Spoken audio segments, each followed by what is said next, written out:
Welcome back to Bad Things in History, where we love the 80s. But maybe not quite as much as we did before this video series. This is the final episode of our series, which has explored the worst and usually least remembered events of the 1980s. The decade began with a series of unfortunate accidents that killed innocent victims, and it would end the same way. Let's start with one of the worst airplane disasters from 1989. United Airlines Flight 811.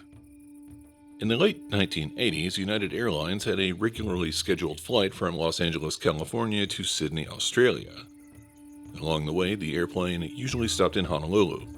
A little before 2 p.m. on February 24, 1989, the Boeing 747, known as United Airlines Flight 811, took off from Honolulu International Airport. The pilots knew there were thunderstorms nearby and expected some turbulence. What they actually encountered was much worse. After the airplane had been flying for 17 minutes, it climbed past 22,000 feet. There was a loud thump sound. A second later, the front cargo door blew off and it took part of the plane's fuselage with it. A group of seats broke loose and flew out of the plane. There were 9 passengers that went with it. After the plane descended to a lower altitude, one of the pilots walked back to have a look. He saw the gaping hole in the plane. It was also obvious that 2 engines and a wing were damaged. He concluded that a bomb had damaged the aircraft. 14 minutes later, the plane safely landed back in Honolulu. Meanwhile, search and rescue tried to find the passengers that were sucked out of the plane. They were never located. However, some random body parts were found in one of the damaged engines. The owner of the remains was never identified. The National Transportation Safety Board ultimately concluded that human error led to the disaster. The cargo door wasn't sealed properly by the crew. However, one of the victims was from New Zealand. His mother, a former engineer, decided to look into the accident herself. She discovered that the door failed because of an electrical problem combined with a poor design. In late 1990, the cargo door from United Airlines Flight 811 was retrieved from the ocean floor. The NTSB examined it and concluded that the New Zealand engineer was correct after all. Airlines were ordered to replace their cargo doors with safer and more modern designs. The Finnish serial killer. The 1980s in many ways showed the world that nowhere was truly safe. Jammu Siltavuori was born in Vaasa, Finland on October 29, 1926. Very little information is available about his childhood. Supposedly, Jammu's father was an alcoholic and beat him frequently. Also, Jammu was bullied at school because he was always wearing dirty clothes. In the 1940s, he started participating in burglaries and armed robberies. Jammu also developed a habit of abusing young children. At some point in the 1960s, he was sentenced to life in prison for attacking a 5-year-old girl. However, despite his numerous escape attempts, he was later paroled and allowed to leave prison, but Jammu wasn't rehabilitated. On March 3, 1989, he was passing through a neighborhood in Helsinki. He saw 2 8-year-old girls in their yard. Jammu started speaking to them and convinced them to leave with him. Authorities started looking for the 2 girls a few hours later. They also gathered a list of convicted sex offenders in the area and began questioning all of them. Around 6 p.m. on March 5th, they visited Jammu. In the trunk of his car, police discovered something that was burned and unrecognizable. When they asked Jammu what it was, he replied, "Meat." The police soon realized the horrifying truth. He had killed the 2 girls and then set their bodies on fire. Jammu was sentenced to life in prison again. He was released yet again on January 31, 2000. However, he was then involuntarily committed to a mental institution for the rest of his life. Jammu was attacked by other inmates at the facility and was injured so severely that he had to spend the rest of his years in a wheelchair. He finally died on March 9, 2012. Purely station rail crash. Traveling by train in the 1980s came with risk no matter where you lived.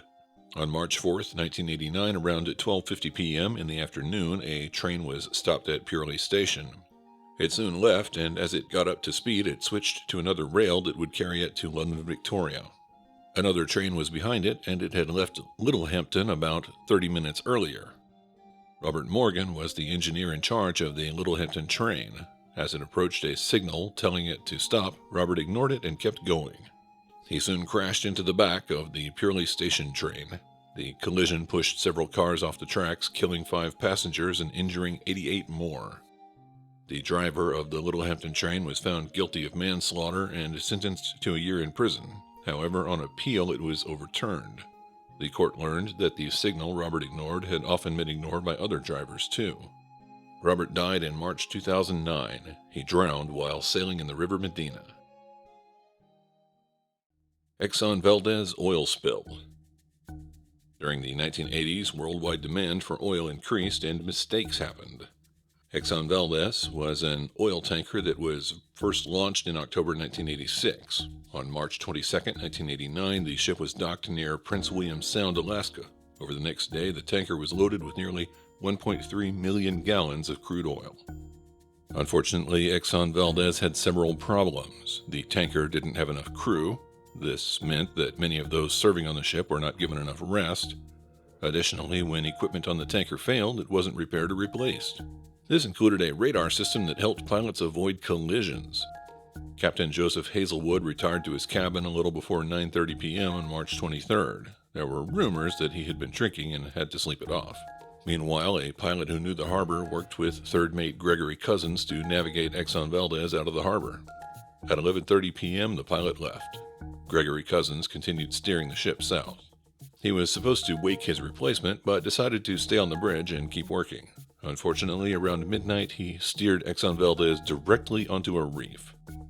Captain Hazelwood was summoned to the bridge, and he notified the U.S. Coast Guard of what had happened. The collision had destroyed 8 of the 11 cargo holds. In less than 4 hours, almost 6 million gallons of oil poured out of the ship and into the ocean.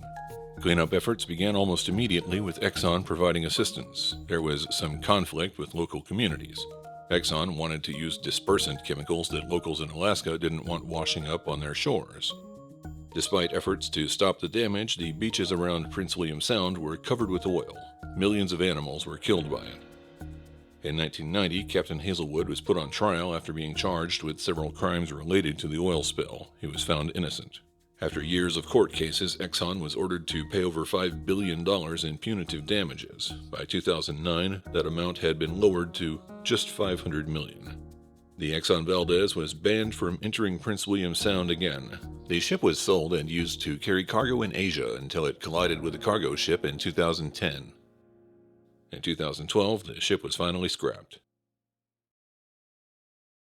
Soviet submarine disaster. The world's oceans were full of death in the 1980s. K-278 was a Soviet nuclear submarine. It was first launched on June 3, 1983. What made this submarine special was its ability to travel very deep into the ocean. It descended over 3,000 feet during an exercise in 1984. The submersible was also equipped with several automated systems. This allowed the Soviet Navy to assign less crew than usually required. Normally, a Soviet submarine would have about 125 men on board. K-278 only had 69. Additionally, the extra space was filled with more cruise missiles and torpedoes. On April 7, 1989, K-278 was about 100 miles away from Bear Island in Norway. The submarine was at a depth of 1,099 feet when a short circuit in the wiring started a fire. The flames started burning cables, and soon the ability to control the vessel was lost. An emergency ballast tank was triggered, which caused the submarine to rise to the surface. The crew began evacuating. However, entering frigid Arctic waters did not make it easy. After several hours, rough seas caused K-278 to sink to the bottom of the ocean. Rescue helicopters arrived quickly, but it was too late to save most of the crew. Only 27 survived. 30 drowned or died from hypothermia, while 3 more died after being rescued. In 1994, an examination of water around the sunken submarine showed that plutonium was leaking from the nuclear weapons it carried. Hull fractures were sealed, which stopped the environmental damage temporarily. The seals aren't expected to last beyond 2025. San Bernardino train disaster. Sometimes one deadly accident can create another. On the morning of May 12, 1989, a Southern Pacific freight train was passing through Cajon Pass in Southern California. As the train descended the mountain, the crew kept trying to slow the train, but their attempts to reduce its speed didn't work. One of the engineers finally activated the emergency brake, hoping it would bring the train to stop. Instead, it began moving even faster. As the train approached Duffy Street in San Bernardino, it was traveling at 110 miles per hour. It derailed at an intersection and demolished several nearby houses. 5 of the train's crew died during the wreck, and so did 2 children in the nearby houses. Investigators determined that several mistakes led to the tragedy. The weight of the train had been calculated incorrectly. Additionally, several cars had brakes that weren't working, a fact the crew didn't realize. Cleanup crews began working to remove debris and restore train service. However, a high-pressure petroleum pipeline was buried directly beneath the tracks. Officials clearly marked where it was so that railroad workers could avoid damaging it. Just 4 days after the train derailment, the tracks were back in use, but it wouldn't last long. On the morning of May 25th, not long after a train passed by, the pipeline beneath where the train accident had occurred burst open. Gas began shooting up into the air and covered nearby houses. Then the fuel caught on fire. The fires did more damage to nearby residents than the train accident had. 11 houses and 21 cars were ruined. The damage totaled $14.3 million, which would be roughly $34 million today.